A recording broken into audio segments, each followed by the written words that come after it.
Grato pela bela mensagem musical. Existem algumas razões para nós sermos mais proativos na manutenção da nossa saúde. E eu gostaria de falar de alguma dessas razões antes de entrarmos no nosso teste. A primeira razão é que as enfermidades, elas trazem muito sofrimento físico. E aqueles que estão passando ou já passaram por alguma enfermidade, sabem do sofrimento físico relacionado com as enfermidades. Então, para evitar esse sofrimento físico, já seria uma grande razão para nós sermos mais proativos na manutenção da nossa saúde. Existe ainda uma outra razão. E essa razão é o sofrimento emocional. Eu ainda digo que, ainda que nem todas as enfermidades sejam contagiosas, existe um fator que é contagioso em todas as enfermidades, e esse fator é o sofrimento. Sabe por quê? Porque com o enfermo sofre toda a família. Então, para evitarmos ver aquelas pessoas que nós amamos sofrendo, já seria um grande segundo motivo para nós sermos mais proativos na manutenção da nossa saúde.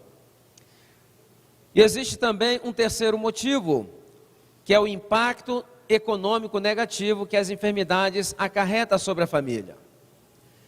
Eu conheci pessoas de boa situação econômica que de repente ficaram com uma enfermidade catastrófica e que viram seus recursos desaparecerem praticamente. Tenho visto também famílias aqui no Brasil gastarem aproximadamente 40% do seu orçamento somente com tratamento de enfermidades, principalmente medicamentos. Então, para evitar esse impacto econômico negativo, seria muito bom nós sermos proativos na manutenção da nossa saúde. E existe ainda um quarto motivo que é falado muito pouco. O quarto motivo seria evitar os riscos relacionados com tratamentos de enfermidades.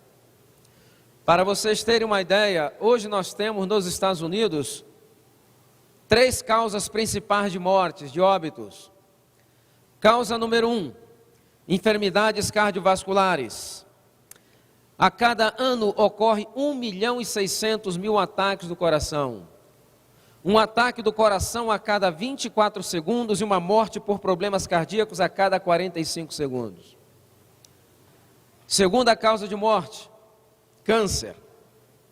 A cada 30 segundos uma pessoa diagnosticada com câncer e a cada 55 segundos na América uma pessoa morre de câncer. 1/3 dos homens que morrem de câncer da próstata. A cada ano, 180.000 mulheres são diagnosticadas com câncer dos seios e aproximadamente 90.000 morrem nos 3 primeiros anos do diagnóstico. Então, segunda causa de morte é o câncer. E a terceira causa de morte? A terceira causa de morte, hoje na América, nós chamamos de iatrogenias. O que são as iatrogenias? São as mortes resultantes do próprio sistema de saúde. Para vocês terem uma ideia, ocorre por ano na América 250.000 óbitos que são resultados diretos do sistema de saúde na tentativa de tratar enfermidades. 120.000 mortes estão relacionados com efeitos adversos de medicamentos. Mais 50.000 mortes relacionados com medicamentos prescritos ou administrados por engano. E temos mais 80.000 óbitos relacionados com infecções hospitalares, cirurgias desnecessárias, entre outras. A guerra do Vietnã levou 10 anos para matar 50.000 americanos. O sistema de saúde americano consegue matar o equivalente a 5 Vietnãs por ano. Então, para evitar esses riscos relacionados com o tratamento de enfermidades, já seria a quarta razão pela qual nós deveríamos ser mais proativos na manutenção da nossa saúde. É do nosso interesse, é a nossa responsabilidade primária. Agora, vou fazer 3 perguntas. E a primeira pergunta é a seguinte: quanto vale o ser humano? Eu sei que do ponto de vista espiritual, não podemos mensurar o valor do ser humano. No livro Desejado de Todas as Nações, no capítulo chamado Emanuel, Deus Conosco, Ellen White, comentando o sacrifício de Jesus pelos seres humanos, ela diz o seguinte: quando Deus deu a Jesus para morrer pelos seres humanos, o céu se esvaziou naquele único dom. Significa que toda a riqueza do universo foi investida para me salvar e para salvar a você também. Então, o nosso valor espiritual, ele é imensurável. Entretanto, vamos supor, se fosse possível pegar um ser humano com 1,70 m, pesando 70 quilos, que essa é a medida padrão que usamos em medicina, se pudesse pegar desse ser humano todos os seus órgãos transplantáveis, pudessem pegar todas as substâncias que o seu corpo produzem, e colocassem no mercado, quanto valeria um ser humano de 1,70 m pesando 70 quilos? De acordo com a Associação Americana de Seguros e Hospitais, se isso fosse possível, um ser humano estaria valendo hoje no mercado aproximadamente 45 milhões de dólares. O que mais vale no ser humano? Segunda pergunta: 65 mil dólares por cada rim, 100 mil dólares por cada pulmão, 180 mil dólares pelo fígado, 250 mil dólares pelo coração. O que vale mais no ser humano, organicamente falando, é a medula óssea, avaliada em 8 milhões de dólares. Agora eu vou fazer a pergunta, e talvez seja mais interessante. O que você tem feito para proteger esse patrimônio de 45 milhões de dólares? Que tipo de investimento você tem feito em termos de saúde, tempo, dedicação e recursos para proteger esse patrimônio? Deus não poupou recursos para nos criar, nos criou do que havia de melhor. E que tipo de investimento você está fazendo para proteger esse patrimônio? Me lembro que estava falando em algum lugar e alguém da plateia disse o seguinte: é verdade, mas na teoria é muito fácil, mas acontece que eu não tenho tempo. Isso foi lá nos Estados Unidos. Porque me disse a pessoa: eu vou de um trabalho para o outro, tomando alguma coisa no carro enquanto estou dirigindo e comendo um sanduíche. E sabe o que eu disse para essa pessoa? Eu disse o seguinte: de quem não tinha tempo, o cemitério está lotado, e hoje eles têm todo o tempo do mundo. Se você morrer, não passam 2 ou 3 dias, uma outra pessoa vai estar fazendo o que você está fazendo, e o mundo vai seguir no mesmo ritmo, porque nós não somos o quê? Nós não somos insubstituíveis. Se não existe tempo, é porque alguma coisa já está errada. O tempo, ele deve fazer parte do nosso planejamento, e não é perda de tempo, é investimento no nosso corpo, que saudável vai gerar aqueles recursos que nós necessitamos. Existem também alguns mitos com relação à saúde. Tem algumas pessoas que dizem o seguinte: puxa vida, se eu tivesse muito dinheiro, aí sim eu ia ter saúde. É mito ou realidade? Eu conheço pessoas que têm muito dinheiro e absolutamente não têm saúde. Aliás, eu conheço até algumas que dariam tudo o que têm para recuperar a saúde. Outros pensam: não tem problema, eu não vou cuidar da minha saúde porque eu estou protegido por um bom seguro, um bom plano de saúde. É mito ou realidade? Não existe seguros que asseguram a vossa saúde. O máximo que os planos de saúde prometem é um possível tratamento depois que o indivíduo já está doente, salvo alguns procedimentos preventivos.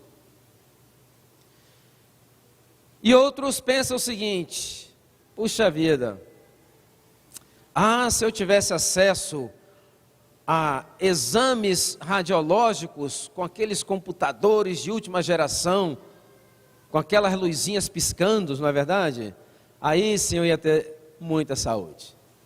Mas isso é tudo um mito. E você vai perguntar, mas como que você pode provar que isso é um mito? E é muito fácil.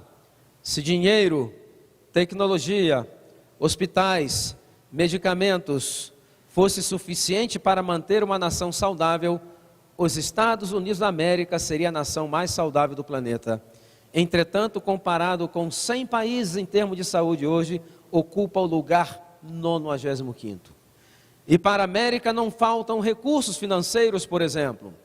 Hoje se gasta na América, no setor da saúde, o equivalente a 3 trilhões de dólares. Vocês sabem o que são 3 trilhões de dólares?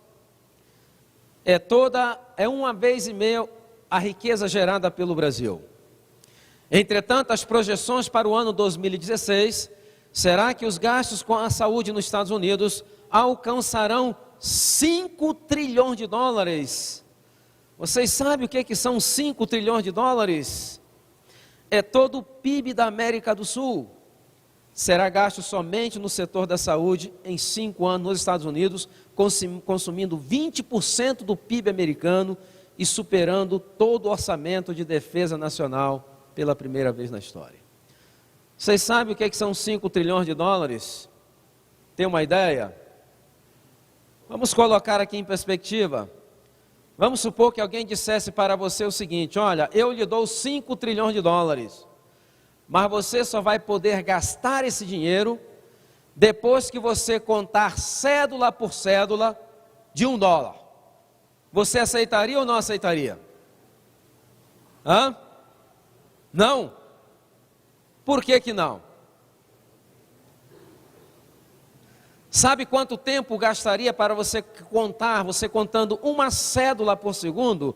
Sabe quanto tempo levaria para você contar 5 trilhões de dólares? 280 mil anos. Então não aceite, porque você não vai viver para poder gastar esse dinheiro. Para se ter uma ideia da magnitude dos investimentos que são feitos na saúde, e a América ainda é uma das nações mais enfermas do planeta. Então vamos derrubar esses mitos e vamos abrir uma nova perspectiva. E a perspectiva, sabe qual é? Deus colocou no nosso organismo mecanismos de restauração que estão prontos para fazer o seu trabalho desde o momento que nós estejamos prontos para criar as devidas condições. E menciona o Espírito Profecia que 9 de cada 10 enfermidades poderiam ser simplesmente preveníveis ou reversíveis.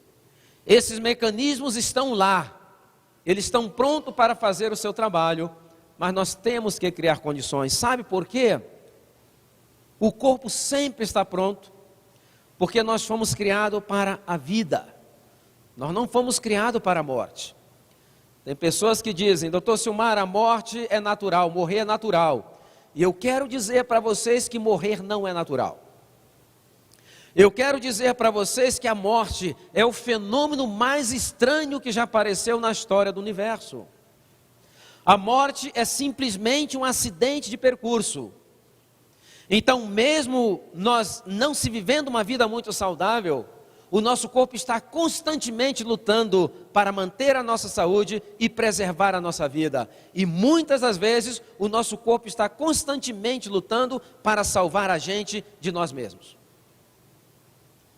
Porque existem 2 sistemas. Um sistema chamado autônomo, que graças a Deus funciona independente da nossa vontade. E existe aquele sistema voluntário. E o sistema autônomo está a cada minuto salvando a nós das nossas escolhas. Então, Deus está pronto, o nosso organismo está pronto, e o que nós precisamos fazer na realidade é simplesmente criar as devidas condições. E 9 em cada 10 problemas de saúde podem ser simplesmente preveníveis ou reversíveis. Agora, quando se fala em saúde, principalmente com relação a mudanças de hábitos alimentares, sempre existe uma preocupação. e uma preocupação, na realidade, irreal. Uma preocupação, e a preocupação é a seguinte: bom, eu vou mudar o meu estilo de vida alimentar. E a primeira preocupação que a pessoa tem qual é? Será que vou ter todos os nutrientes que meu corpo necessita para manter-se saudável? Não é essa a preocupação? E é interessante que essa dieta normal da população, 50% dela consiste de quê? Açúcar, produtos refinados e gordura. Essa dieta não é uma dieta que fornece os elementos que o nosso corpo necessita. Mesmo assim, quando se fala em mudanças, a pessoa pergunta-se a si mesmo: será que eu vou ter os elementos que meu corpo necessita? Já não está tendo. E na realidade, muitas dessas preocupações são criadas por grupo de interesses, porque saúde se tornou um mercado espetacular. Desde a década de 70 para cá, nos Estados Unidos, está se propagando em muitos países. Na realidade, nós não temos um sistema de saúde, temos um sistema de doenças que são alimentadas pela doença, não pela saúde.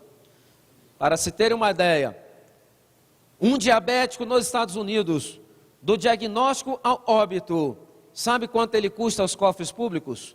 $1.200.000. Sabe quantos diabéticos nós temos hoje na América? Mais ou menos 25 milhões de diabéticos. Aproximadamente 7 a 8% da população diabética. A cada minuto entra um novo diabético para o sistema de saúde. Então, existem nichos de oportunidades, tanto na área médica, como na área de nutrição.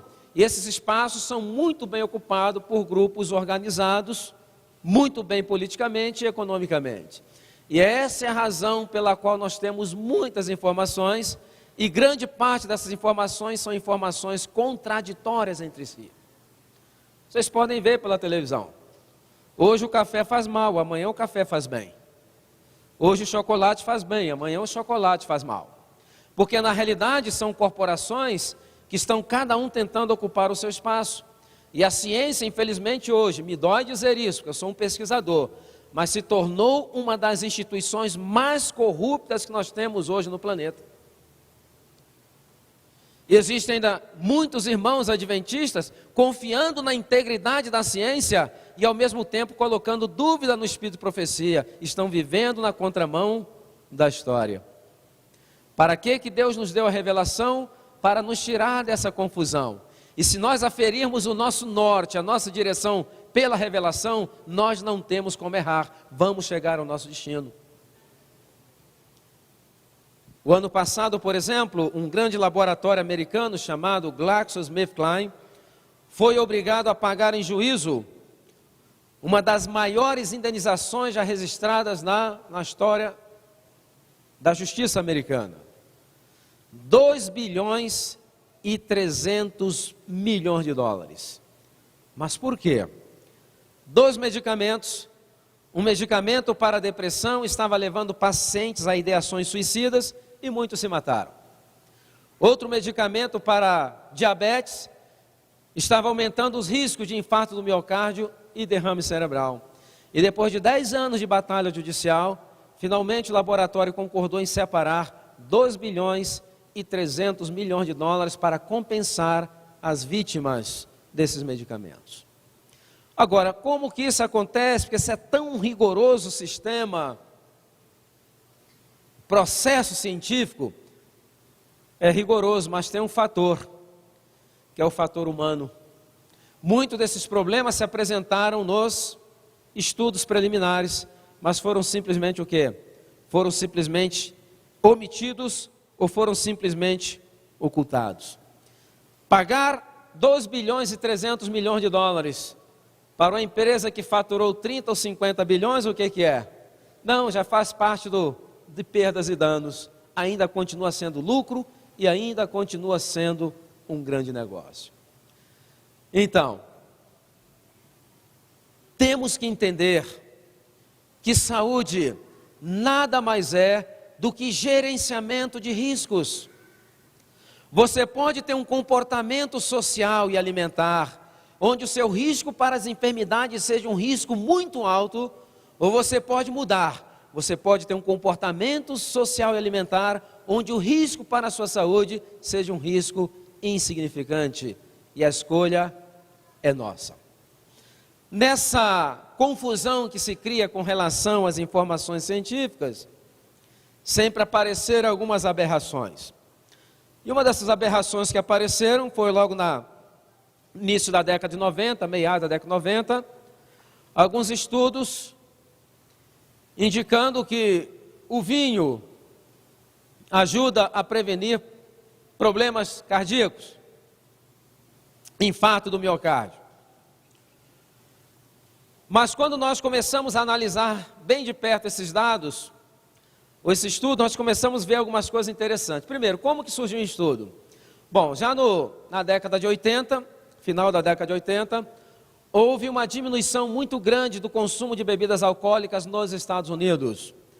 As campanhas feitas pelo governo e pelas outras instituições sem fim de lucro fizeram com que o americano estava se tornando mais consciente com relação aos perigos do consumo de álcool.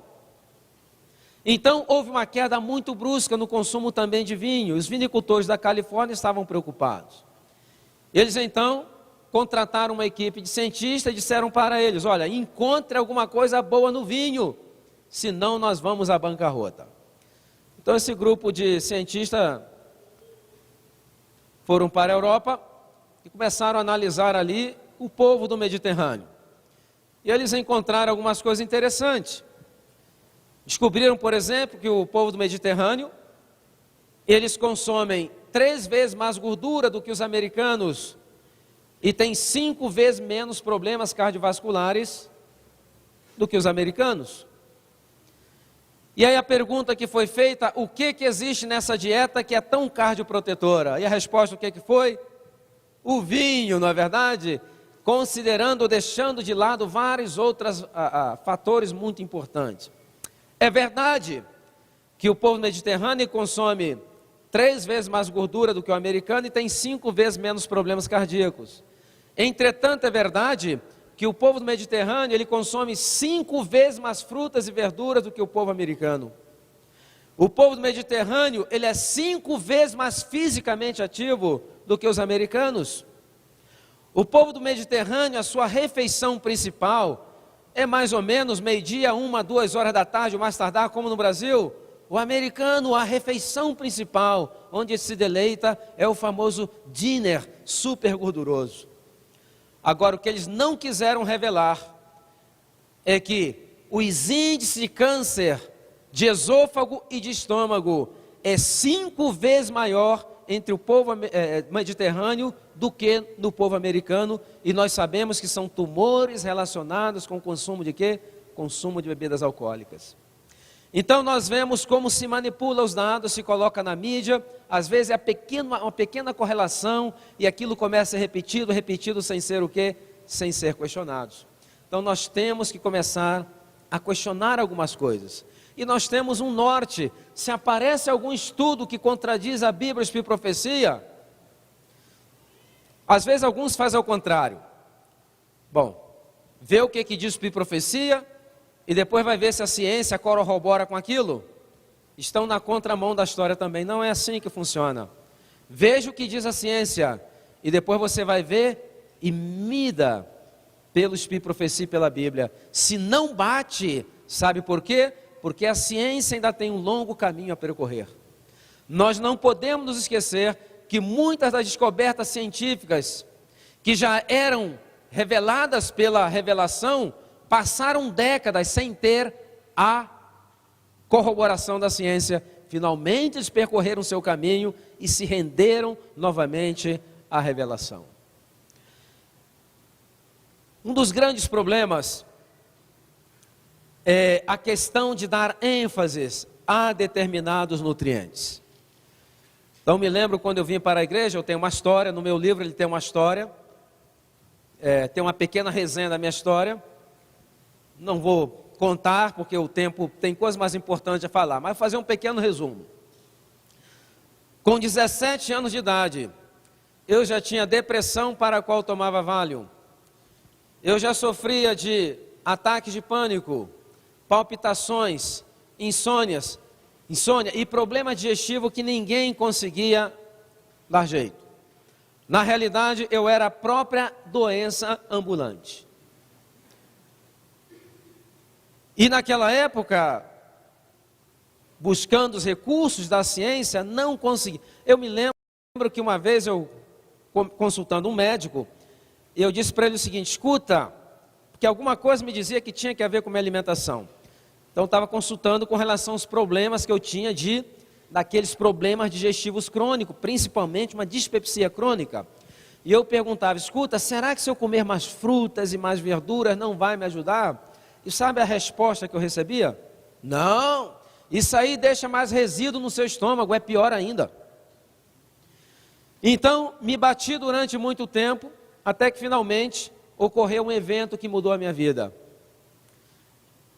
Eu fui convidado a uma festa de aniversário e depois eu fui descobrir que eram adventistas do sétimo dia. Enquanto alguns estavam conversando, eu estava um pouco meio deslocado, mas eu vi um grupinho lá de 4 pessoas conversando sobre a alimentação. E eu escutei a palavra vegetariano. Aquilo me chamou a atenção. Então me aproximei e comecei a fazer perguntas. Então eles disseram: não, nós somos adventistas do sétimo dia, nós temos conselhos também sobre saúde, né, estilo de vida saudável. Ele até deu uma exagerada, falou: a metade da igreja é vegetariana, né? Depois eu vi que foi uma exagerada, mas tudo bem. E aí não precisou me convidar para a igreja. Eu fui para a igreja, peguei todos os livros: Conselhos sobre regime alimentar, Conselhos sobre saúde, mente, caráter, personalidade, ciência do bom viver, e fui implementando na minha vida aqueles princípios que eu ia aprendendo. Em menos de 2 anos, eu estava completamente curado. Isso fazem o quê? 32 anos. Hoje eu estou com 55 anos e me sinto melhor do que quando eu tinha 17 anos de idade. Apesar de não ter de família uma boa herança genética. Minha família se compõe de indivíduos extremamente doentes. Para vocês terem uma ideia, a minha mãe teve derrame, o primeiro derrame dela com 28 anos de idade. Com 45 anos de idade, ela teve o 3º derrame. O tempo que viveu como uma completa incapacitada. Todas as minhas tias morreram, infarto do miocárdio, derrame cerebral ou complicações de diabetes, média de vida, 48 anos de idade. Todas as minhas primas que estão vivas, poucas que estão vivas, são extremamente obesas e são diabéticas, estão também todas complicadas. Mas chegou um ponto na vida que eu cortei com aquele ciclo. Rompi com aquele ciclo de estilo de vida. Então, essa é a razão pela qual faço esse trabalho. Eu estou dizendo isso para que vocês entendam que o que eu estou falando não é simplesmente uma teoria que eu aprendi numa faculdade de medicina. É uma experiência de vida. E nesses 32 anos, a última vez que estive no médico foi em 1994. Eu morava em Nova York nessa época e fui atropelado. Fui parar na emergência. Esse atropelamento me resultou algumas hérnias. Tenho hérnias cervicais, lombares. Eu sou a própria hérnia ambulante, na realidade, né? Mas graças a Deus, às vezes eu tenho até dificuldade de entender um paciente que dizendo: estou sentindo isso, estou sentindo aquilo. E ainda não faço tudo aquilo que deveria ser feito. Então funciona porque o corpo está preparado, mas nós temos que criar condições.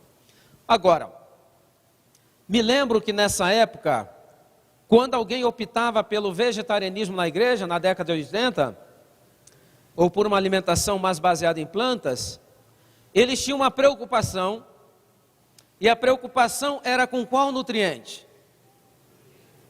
Com qual? Proteínas. E era a pergunta: qual era o que eu vou fazer com as proteínas? Preocupava-se apenas com um nutriente. Eu me lembro que a solução naquela época, o que era? Soja. feijão de soja, assado de soja, leite de soja, queijo de soja, sobremesa de soja. Era salvação pela soja. Entretanto, esses irmãos muito bem intencionados, mas muito mal orientados, se esqueciam de uma coisa muito importante, que os produtos de soja têm até 3 vezes mais proteínas que os produtos de origem animal. Então, se ele tomava um copo de leite, 200 ml de leite de vaca, ele queria tomar um copo de 200 ml de leite de soja. Se ele comia 100 gramas de bife de vaca, ele queria comer 100 gramas de bife de soja. Além do leite, além do feijão, dos assados, das outras coisas que vinham também lotadas de soja. Então, o que aconteceu? Eles acabavam triplicando o seu aporte de soja. E o que eu mencionei aqui pela manhã, o que é? Os subprodutos das proteínas colocam uma carga muito grande sobre os rins. Algumas dessas pessoas até emagreciam, me lembro, mas ficavam aqueles magrões meio esverdeados, meio acinzentados, sem cor, porque na realidade estavam envelhecendo muito rapidamente. E hoje, 20 ou 30 anos depois, eu encontro algum desses irmãos, e às vezes algum deles vem falar: doutor Silmar, eu não entendo, eu sou vegetariano há 20 ou 30 anos, como que eu pude ter câncer? E outro: doutor Silmar, eu sou vegetariano há 20, 30 anos, como que eu posso estar com osteoporose? Ou como que eu posso ter desenvolvido algum tipo de problema cardíaco? E hoje nós sabemos, em estudos comparativos, que nos países onde o consumo de proteínas é maior, maiores são os índices de câncer, enfermidades cardiovasculares e osteoporose. E alguns ainda vêm falando o seguinte: doutor Silmar, eu sou vegetariano há 30 anos, às vezes para fazer uma queixa, uma consulta. Mas quando eles falam, eu sou vegetariano há 30 anos, é como se estivessem fazendo um preâmbulo para dizer o seguinte: olha, o problema que eu vou lhe dizer não tem nada a ver com a minha dieta, porque eu sou o quê? Vegetariano. E sabe o que eu falo? Se você é vegetariano há 30 anos, você está me contando apenas 10% da história. Eu quero saber onde é que estão os outros 90%, e é ali que nós vamos encontrar o problema. Na igreja, essa bandeira do vegetarianismo, ela foi levantada como se fosse a solução para todas as coisas. Deixar de comer carne e começar a indulgir em muitos outros hábitos pior do que comer carne, e os resultados não têm sido bons. Agora, nós adventistas temos alguns orgulhos, não é verdade? Orgulho santo. E às vezes, muitos, quando estão comentando com algum não adventista, falam: sabe que nós adventistas vivemos muito? Não é isso? Mas eu só queria fazer uma pergunta: nós quem? Porque é o seguinte, temos que deixar uma coisa muito clara. Essas pesquisas que foram feitas lá no sul da Califórnia, ela não é de maneira nenhuma representativa da igreja. Por quê? As amostras não são amostras representativas da igreja. Não houve uma distribuição nem geográfica, não houve uma distribuição nem étnica, não houve uma distribuição socioeconômica, não houve uma distribuição de atividades. Então, ela não é representativa da igreja. Se for fazer um estudo mais distribuído, os resultados não seriam tão assombrosos. Então, a finalidade dessas 13 semanas, sabe o que é?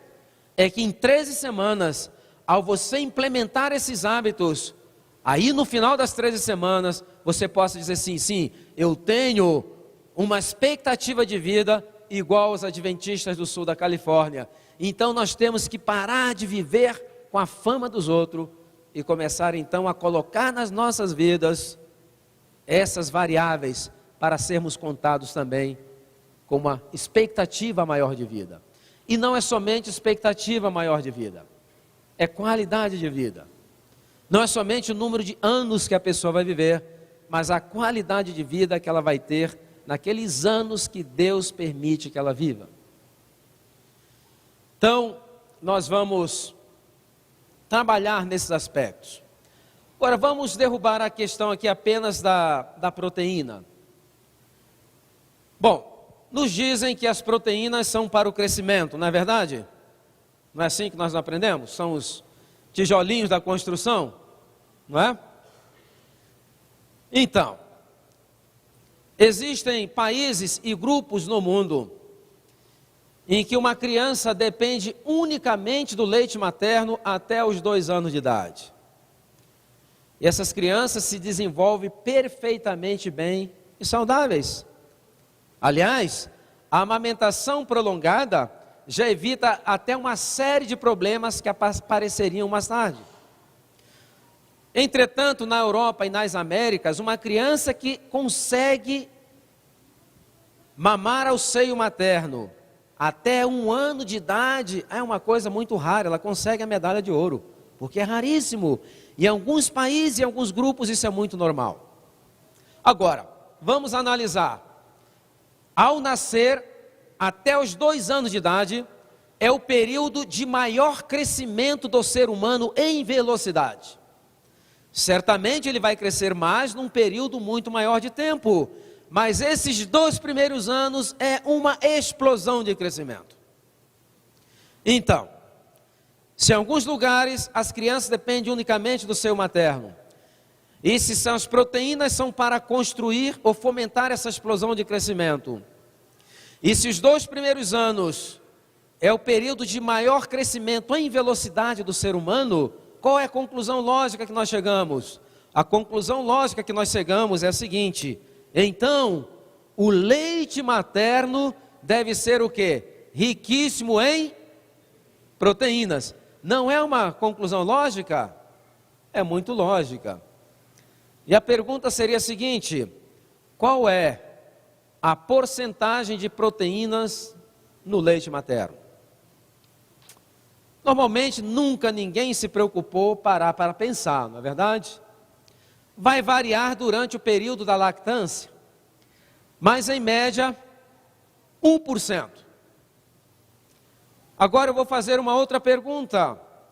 Qual é a porcentagem de proteínas em uma laranja? Mas laranja tem proteínas? O dobro do leite materno, 2%. Eu vou fazer uma outra pergunta. Qual a porcentagem de proteínas no brócoli? Mas o brócoli tem proteínas. 12 vezes mais que o leite materno. Então, na realidade, foi colocado na cabeça da população é que determinado alimento tem proteína, determinado alimento tem vitamina, determinado alimento são carboidrato. Isso é um mito. As proteínas e os nutrientes estão distribuídos na maioria dos alimentos em menor ou maior quantidade. Existem alimentos que têm um teor maior proteico, existem outros que têm um teor maior de carboidratos, mas a maioria deles tem o quê? Uma variedade de nutrientes. Então, às vezes se prepara lá um menu e a pessoa está preocupada. Aqui está a minha opção proteica, calórica, de gorduras, de vitaminas, minerais. Blá, blá, blá. É muito mais simples do que as pessoas imaginam. Na realidade, nós estamos complicando alguma coisa que é muito simples. Agora, provavelmente você já viu, pelo menos pela televisão, um bebê elefante. Aquele bebê elefante, para chegar à altura da mãe, pesando 7 toneladas, a pergunta que eu faço: quantos quilos de carne tem que o bebê elefante comer para chegar à altura da mãe e ao porte pesando 7 toneladas? Ah, ele não come carne, ele é vegetariano. Então, da onde que vem as proteínas para fomentar aquela explosão de crescimento? Aí você vai falar o seguinte: é verdade. Entretanto, a mamãe elefante deve ter um trabalho muito grande, porque ela tem que pegar e fazer aquela combinação de folhas para ter os aminoácidos essenciais, aquela coisa toda e blá, blá, blá, blá, blá. Deve ser um trabalho muito grande. Outra pergunta que eu faria: quantos tipos de folhas comem os bebês do Serenguete, os bebês elefantes lá do Serenguete? Não, os elefantes do Serenguete africano, no período de fartura, quando existe abundância. 5 ou 6 tipos de folhas diferentes. No período de escassez, de seca, até o caule das árvores aqueles animais comem. E da onde que vem as proteínas para fomentar aquela explosão de crescimento? Da onde que vem? Das plantas. Então, não se preocupe com nutrientes só. Não se preocupe com proteínas, não se preocupe com ômega 3, não se preocupe com vitaminas. Vocês vão retirar dos vossos ombros esse fardo. É desnecessário carregar esse fardo. Vocês vão se preocupar apenas com uma palavrinha. Uma palavrinha vai resolver todos esses problemas que vocês estão pensando. Todas essas preocupações. E sabe qual é essa palavra? Chama-se variedade. Se você tem uma alimentação variada, você vai ter, sem dúvida alguma, todos os nutrientes que seu corpo necessita para manter-se saudável. Entretanto, a variedade não precisa e nem deve ser muita variedade na mesma refeição. Quanto mais variedade na mesma refeição, pior é o aproveitamento desses nutrientes pelo nosso organismo. A variedade ela pode vir durante o dia, ela pode vir em alguns nutrientes durante a semana, outros nutrientes durante o mês, e alguns nutrientes, às vezes podemos passar anos sem ele. Você quer ver um tipo de nutriente que nós normalmente temos reserva para 3 anos, 3 anos e meio? Vitamina B12. Até uma pessoa ficar deficiente de B12, é porque ela passou muito tempo sem estar exposto a esse tipo de vitamina. E nós vamos entrar com detalhes na vitamina B12, quando falarmos de produtos de origem animal. Uma variedade é tudo o que você precisa, uma alimentação variada. E não é nem muita variedade na mesma refeição. Na realidade, essa questão da proteína foi muito fomentada no Brasil na década de 60 e 70 pela indústria pecuária, que investia muito dinheiro para se produzir pesquisas científicas, quando não eram aquelas que já vinham do exterior, e tornou as nossas escolas um veículo para divulgar aqueles produtos que estavam produzindo. Então, por isso que nós vemos uma verdadeira desinformação hoje. Nós vemos, por exemplo, profissionais da saúde apavoradas quando vê uma mãe que não quer dar carne a seu filho, dizendo que ele não pode viver. Isso chama-se o quê? Desinformação, porque somente na Índia existem 50 milhões de veganos. Você sabe que são veganos? O vegan é um vegetariano tão radical que ele não come nem mel de abelha porque diz que vem do animal. E existe deficiência proteica entre os vegans? Absolutamente não existe. Os problemas deles são outros, por isso que a nossa filosofia não é vegana. Os vegans têm muitos problemas de saúde, mas sabe por quê? Questões de higiene, e outra questão também é que eles indulgem muito em doces e coisas que têm muito açúcar. Então acabam tendo muitos problemas de saúde, mas não existe deficiência o quê? Proteica, a não ser casos muito isolados. Então, vamos remover dos vossos ombros, remover dos vossos ombros essa preocupação. Uma alimentação variada. E o que nos diz a revelação? 1863, quando começou a reforma de saúde, os escritos de profecia, o que diz lá? Frutas, cereais, nozes e verduras, preparadas de maneira simples. Foi a dieta que Deus escolheu para o seu povo para esse tempo. Que tempo estava ela se referindo? Para o tempo do fim. Frutas, cereais, nozes e verduras, preparadas de maneira simples, é a dieta que Deus estabeleceu para esse povo, para o seu povo, para o tempo do fim. Então vamos tirar essa preocupação, e nós vamos ver que na realidade os resultados serão espetaculares. Muito bem, vocês estão prontos para o teste? Quantos trouxeram canetas? Levantem as mãos. Quem não trouxe, levantem as mãos. Quem trouxe, levante as mãos. Quem não trouxe, dá uma olhada aí, cola com alguém que trouxe para poder resolver seu problema aí, né? Nós não temos aqui na igreja, temos caneta sobrando, não? Não. Queríamos pedir que apagassem essas luzes aqui para melhorar um pouco a definição lá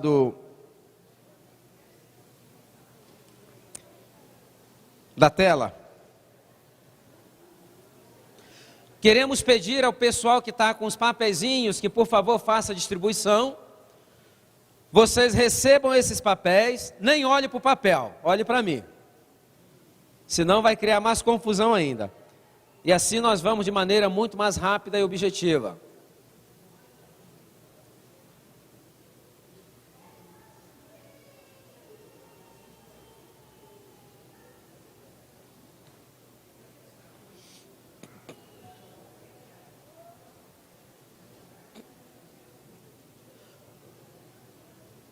Todos receberam?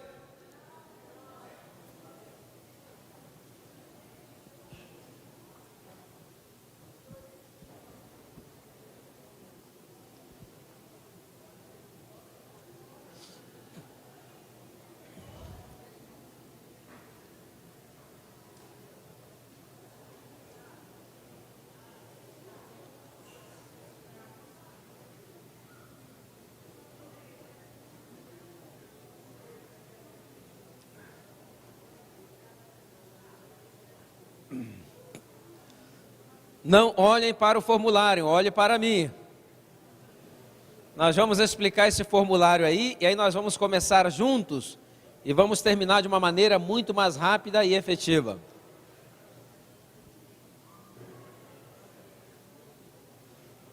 Todos receberam o formulário?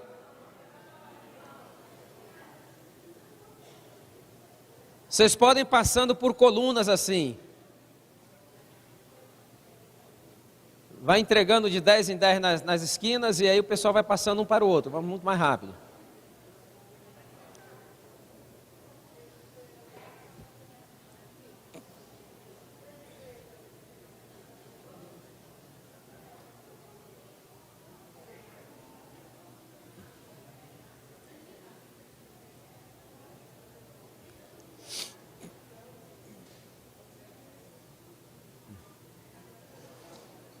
Todos receberam ou falta alguém? Levante a mão quem falta.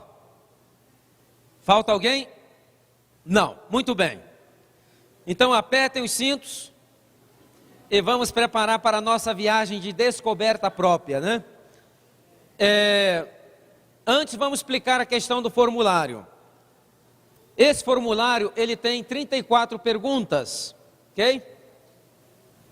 Então, você vai verificar que nas 7 primeiras perguntas já está assinalado entre parênteses a quantidade de pontos que você receberá ou não, ok? Deu para ler aí? Por exemplo, se você ganhou um desses pontos, o que que você vai fazer? Você vai circular. Deu para entender? Por exemplo, da pergunta 1 à pergunta 7 está entre parênteses aí os pontos que você vai ganhar ou não. Se você ganhar, você vai ter que circular. Sabe por quê? Porque no final você vai ter que somar todos os pontos que vocês ganharam para ter um grande total. E é com esse grande total seu que nós vamos comparar com os parâmetros. Deu para entender? Então vamos lá. Uma pergunta, aqui você vê que são 34 perguntas. Se você ganhou na primeira, você analisa, circula. Se você não ganhou, você não circula nada. Ok? Entretanto, a partir da 8ª pergunta não está os pontos. E aí, se você ganhar, você vai ter que fazer o quê? Vai ter que escrever dentro desse quadradinho. Tá bem claro isso? Ok? Então vamos lá. As perguntas são o seguinte. Essa aí não é uma pergunta, isso é um exemplo, ok? Essa pergunta é: você tem orelhas? Se a pergunta for positiva, sim, você ganha o quê? Pontos. Se a pergunta for negativa, o que que ocorre? Você ganha 0. Exato, muito bem. Então vamos lá. Descreve a sua situação. Sim, pontos, não, zero, ou nada, ou deixa em branco, ok? Então vamos às perguntas. Pergunta número 1. Você tem o peso ideal, ok? Existe uma fórmula, entretanto nós temos uma fórmula diferente para o teste. E é o seguinte, se você quiser saber de uma maneira mais profissional, você pega, aqui na igreja nós temos nutricionistas, temos talvez preparador físico, médico, faz uma avaliação. Para efeito do teste, nós consideramos o seguinte, por exemplo, você pega os centímetros da sua altura. Uma pessoa que tem 1,45 m, qual é os centímetros da altura dela? Ela transforma esses centímetros em quê?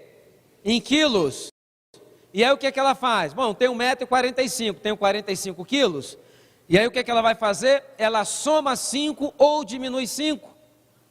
Se ela estiver nessa faixa entre 40 a 50 quilos, com 1,45 m, para efeito do teste somente, eu considero como peso normal. Deu para entender? Deu? Vamos ao segundo exemplo aqui então. Uma pessoa que tem 1,50 m, ela tem que estar em qual faixa? Entre... Muito bem, o pessoal daqui é bem aplicado.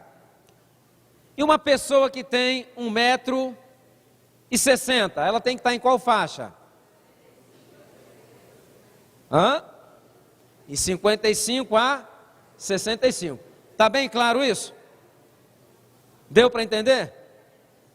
Essa fórmula aí deu para salvar alguns pontos, não deu? Então tá, então se você tem o peso ideal, você ganhou quantos pontos? Quantos pontos?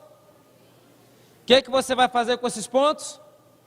Você vai circular para saber que você ganhou esses pontos. Ok?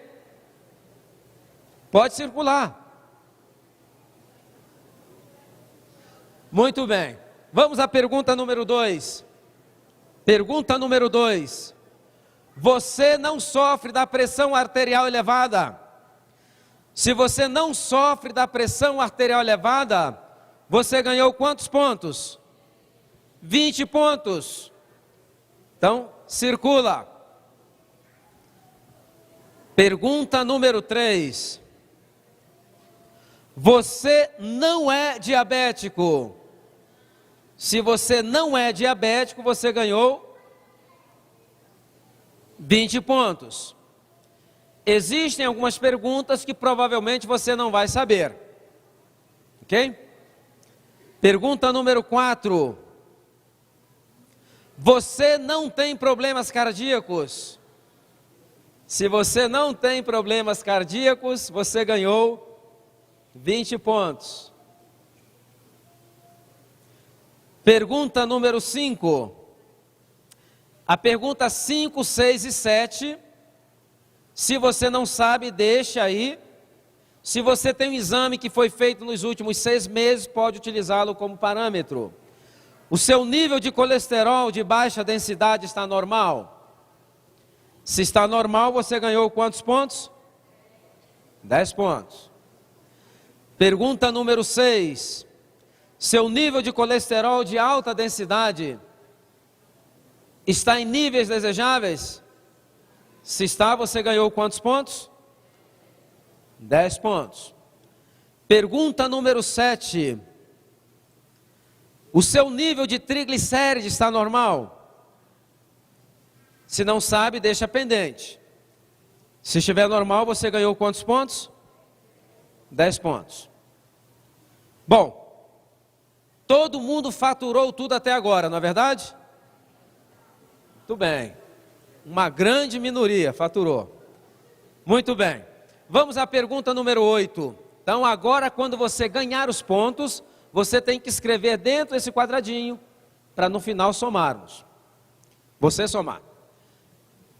Pergunta número 8. você não tem doenças crônicas. O que é uma doença crônica? Qualquer dor, enfermidade, desconforto ou padecimento físico e mental que esteja com você há mais de 6 meses. Ok? Se você tem rinite há mais de 6 meses, se você tem úlcera, ou tem gastrite, ou tem alergia, qualquer problema de saúde que está com você há mais de 6 meses é um problema o quê? Ele deixou de ser agudo, passa a ser um problema crônico. Já tem tempo de casa. Então, se você não tem nenhum problema crônico, você ganhou quantos pontos? 20 pontos. Tem pessoas, por exemplo, que têm hipertensão, estão tomando medicamentos, são diabéticos, estão tomando medicamentos. A hipertensão está controlada, a diabetes está controlada, mas continua sendo um problema o quê? Crônico controlado. Ok? Então, se você tem diabetes, hipertensão, qual é a solução? Programa de revitalização física e mental. 13 semanas, ok? Pergunta número 9. Você come pelo menos uma porção de fruta todos os dias? Pelo menos tenha misericórdia, uma banana, alguma coisa. Se você come, você ganhou pelo menos uma porção, 10 pontos. Pergunta número 10. E verduras? Pelo menos uma porção de verduras. Você ganhou quantos pontos?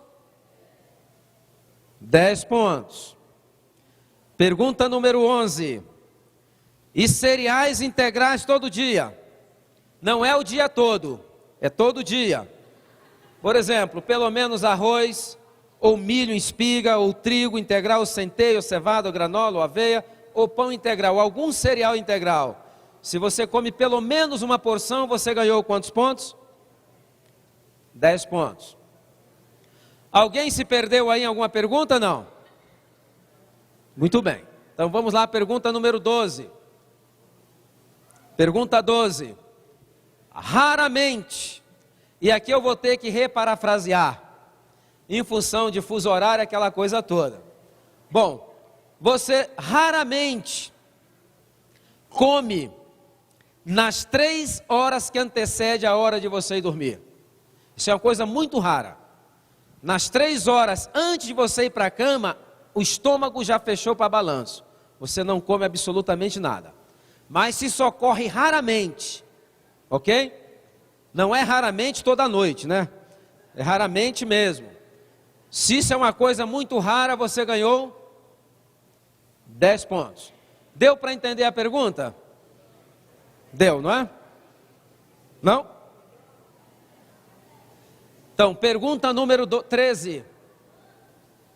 Água todos os dias. Que quantidade? Na realidade é um mito, não é? É um mito. Qual é a quantidade de água adequada?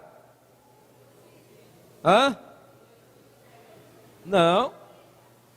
Vai depender do peso, da altura, da atividade, da temperatura. Entretanto, existe uma maneira de você saber se está bebendo água em quantidade adequada. Todas as vezes que você for no banheiro, observe a cor da urina.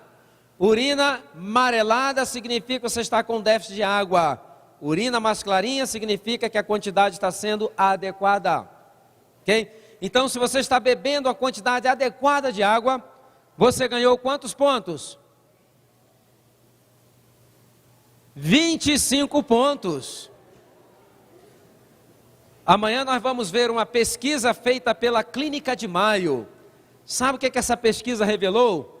Que o tomar água em quantidade adequada pode eliminar 45 sintomas de enfermidades. Clínica de Mayo, que não é clínica adventista. Ok? Pergunta número 14. Atividade física semanal. E o povo de Israel começa a murmurar, não é verdade? Bom, entretanto, deixa eu explicar a vocês. Vamos ver aqui a pontuação. 5 ou 6 vezes, quantos pontos? 25 pontos. 3 ou 4 vezes, quantos pontos? Tem a misericórdia ali, 5 pontos. E menos de 3 vezes, ainda faço uma observação seguinte: se a pessoa tem uma vida muito sedentária, ela passa a semana, ela não faz nada. E aí no final de semana ela vai para uma quadra de futebol lá se matar, ou de basquete, o que seja. Na realidade ela está aumentando em 50% os riscos de ter um evento cardíaco adverso. É melhor ficar quietinho e não fazer nada, do que fazer com muita intensidade depois de uma semana de vida sedentária. Bom, agora deixa-me explicar aqui a questão da atividade física. Não estou falando em esporte, não tem nada a ver com esportes. Não estou falando em academia, não tem nada a ver com academia. Se você tem uma disciplina para ir para a academia e for uma coisa constante com frequência, não muito intensa, espetacular. Mas o que o teste está querendo saber é uma coisa muito simples: é se sua vida é sedentária ou ela não é uma vida sedentária. Por exemplo, uma mãe que tem 2 filhos pequenos para criar e não tem ninguém que ajude, ela precisa à noite para a academia malhar? Ela está malhando o dia todo, não é verdade? Entretanto, existe uma coisa que essas mães não fazem. Sabe o que é? Elas não fazem não alongamente, e às vezes a sua parte, a ponta da alimentação, ela não é corrigida.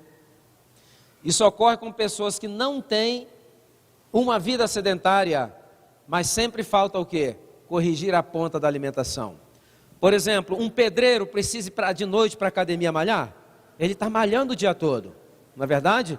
Mas a maioria não corrige a parte alimentar e também não faz alongamento e tem muitos problemas de saúde. O que eu estou dizendo é o seguinte: entendam, o que nós estamos tentando determinar aqui é se sua vida é sedentária ou não. O que nós estamos dando ênfase não é em força física, é em resistência orgânica. Essa história de que esporte é saúde é só na linguagem da Rede Globo. Esporte profissional, competitivo, nunca foi saúde. Na realidade,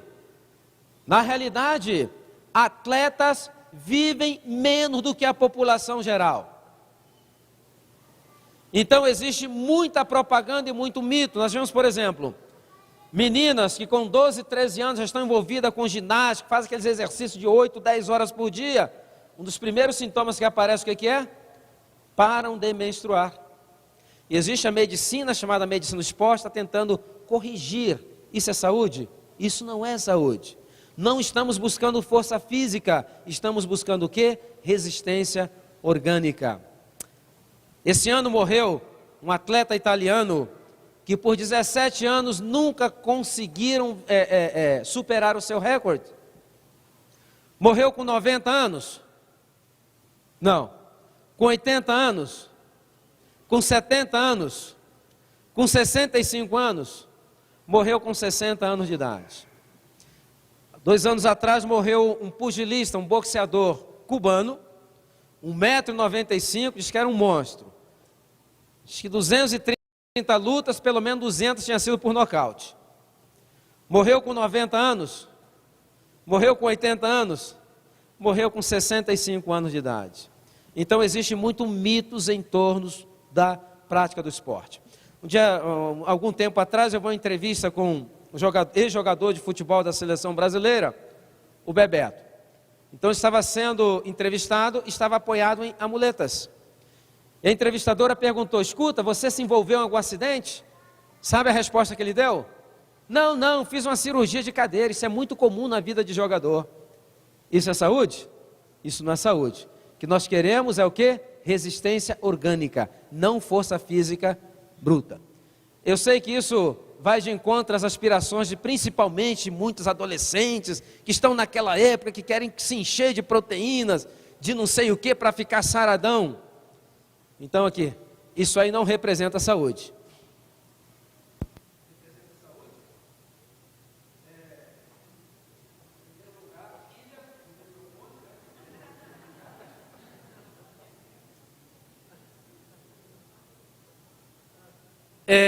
atividade diária, constante, moderada. E tem uns que falam assim, eu malho 3 vezes por semana, resolve? Resolve, se a pessoa só comer 3 vezes por semana, tá bom. Mas normalmente nunca é assim. A pessoa come durante 7 dias, ela quer gastar apenas 3 dias.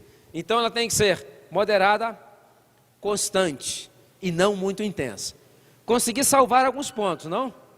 Então tá. Então vamos para a pergunta número 15. Você evacua diariamente? Evacuar não é passar o vácuo, não. É se você vai lá no banheiro cumprir o seu compromisso. Vamos ver aqui. Quais são os compromissos? 2 ou 3 vezes por dia, quantos pontos?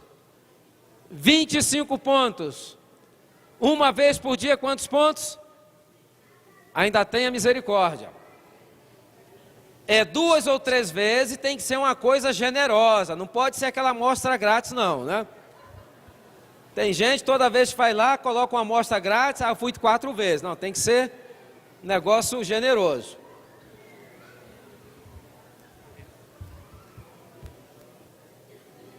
Muito bem. Pergunta 16. É uma coisa muito rara ocorrer na sua vida você ir dormir depois das 22h30.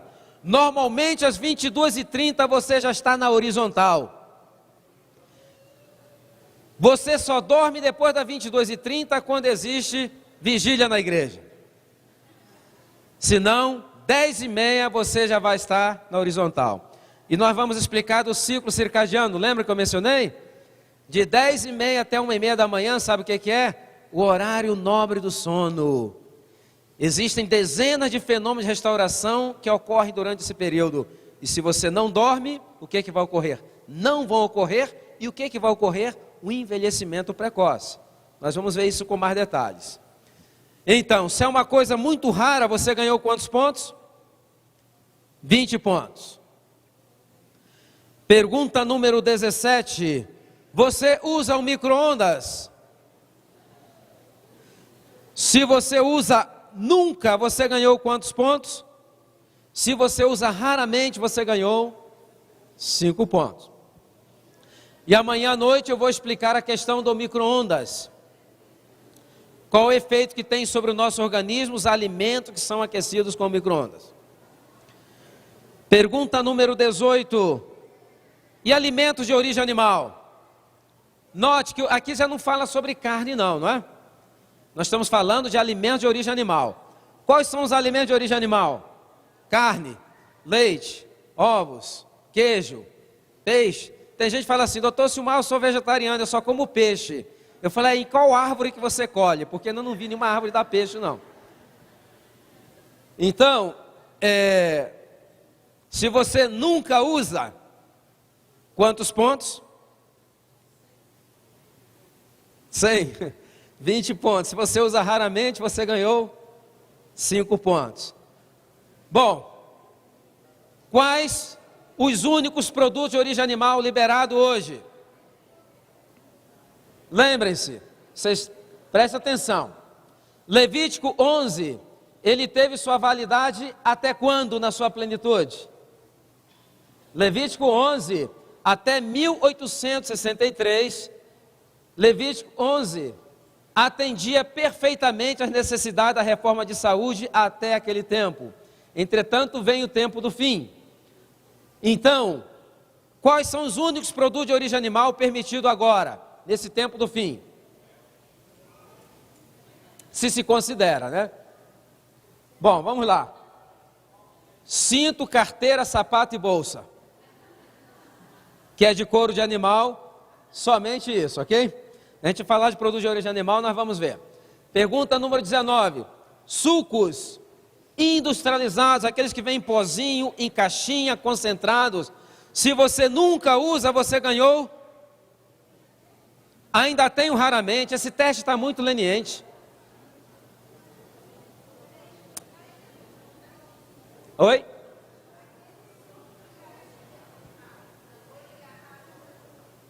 Aqui é industrializado, ele vem com conservante, vem com uma série de coisas ali para mantê-lo, tá certo? eu conheço apenas um suco de uva no Brasil, não sei nem a marca. Alguns sucos de uva não têm conservante. Entretanto, depois que você abre, acho que tem que consumir em 24 horas. Tá certo? Pergunta número 20. Refrigerantes. Normalmente se bate muito martelo com relação à Coca-Cola, não é verdade? Entretanto, todas as bebidas tipo cola são muito perniciosas para a saúde, principalmente na quantidade que se ingere hoje.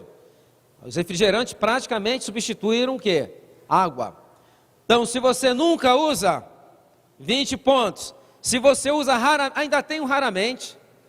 Está fácil demais esse teste. Pergunta número 21. E alimentos processados, que vêm com conservantes, aromatizantes, corantes, adoçantes, sódio, aspartame. Se você nunca usa, 20 pontos. Se você usa raramente, quantos pontos? 5 pontos. Alguém se perdeu aí em alguma pergunta? Pergunta número 23. Açúcar. Pergunta 22. Açúcar. A palavra-chave aqui o que é? Refinado. Mas, doutor Silmar, é açúcar de frutas. Qual a pergunta que eu faço? Está refinado? Mas, doutor Silmar, é açúcar de estévia. Qual a pergunta que eu faço? Está refinado? A palavra-chave o que é? Refinado. Todos os produtos refinados são produtos em desequilíbrio e o nosso corpo e a nossa mente tem muita dificuldade em lidar com eles. Vão provocar não somente problemas de saúde, nós vamos ver no tema de açúcar, vamos ver se abarcamos esse tema amanhã à noite também, nós vamos ver os problemas mentais que acarreta o consumo excessivo de açúcar refinado, ok? Bom, se você nunca usa, quantos pontos? Ainda tenho raramente. Como é que é esse raramente aqui? O raramente é o seguinte, vamos supor que um casal dessa igreja vai se casar, e aí você recebe o convite para ir à recepção, e aí quando você chega lá, na recepção, no dia mais belo da vida dos noivos, você está importunando, perguntando se o bolo é de açúcar mascavo, não é verdade? Como um pedacinho, não como o bolo todo. Então esse é o raramente que estou me referindo, ok? Pergunta número 23. E produtos refinados? Farinhas de milho, de trigo, de mandioca, alimentos desequilibrados. Dê preferência ao milho em grão, reduza grandemente a quantidade das farinhas de milho. Dê preferência à mandioca inteira e reduza drasticamente o consumo da farinha da mandioca. Alimentos desequilibrados, ok? Então, se você nunca usa, não faz falta. Se você usa raramente, 5 pontos. Pergunta número 24. Você dá um intervalo de pelo menos 5 horas entre as refeições? E vai ser o tema da manhã à noite. Por que comer intervalos curtos de tempo tem um efeito muito nefasto sobre a saúde física e a saúde também o quê? A saúde mental, que é a história que ninguém fala a respeito. Nós vamos ver isso amanhã. Se você dá esse intervalo, você ganhou quantos pontos? 20 pontos. Notem, tudo que nós estamos falando nesse teste, nós vamos comentar durante o período que estaremos aqui. Provavelmente muitas coisas não estão fazendo muito sentido para você, mas quando você vai ver pela lógica e pela biologia, vocês vão ver que faz muito sentido. Pergunta número 25. Você não consome produtos com estimulantes? Quais são os estimulantes mais conhecidos? Café que contém cafeína, chocolate que contém a teobromina, tererê e chimarrão que contém teobromina e cafeína junto, chás cafeinados. Se você não consome, você ganhou quantos pontos? 20 pontos. Todo mundo faturou tudo até agora, não é verdade? Não? Bom, vamos à pergunta 26. Você não fuma. Olha, é confidencial. Está rolando aqui um curso como deixar de fumar, não é verdade?